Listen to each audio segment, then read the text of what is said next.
Okay guys, kita akan hari ni saya akan buat how to make vending machine.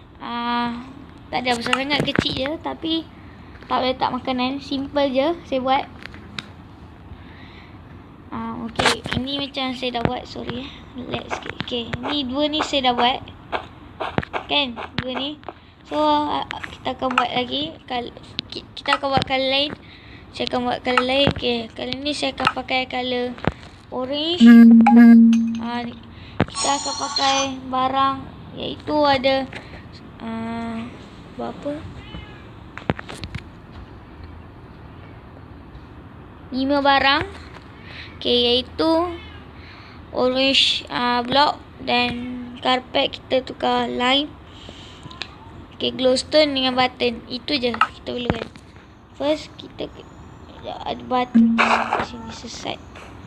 Okay, kita akan buat vending machine. Okay, kita buat 3 blok ke atas dan 2 blok ke bawah. Satu kan? Sorry. 1 blok ke atas dan 2 cermin ke atas. Lepas tu kita akan buat 3 blok ke atas juga dan karpet dengan glowstone. Okay, sekejap mak saya panggil sekejap.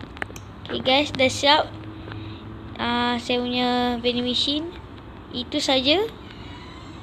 Button lupa pula. Sorry. Okay, ini je. Jangan lupa subscribe di video Source Gamble. Sekian, terima kasih. Bye.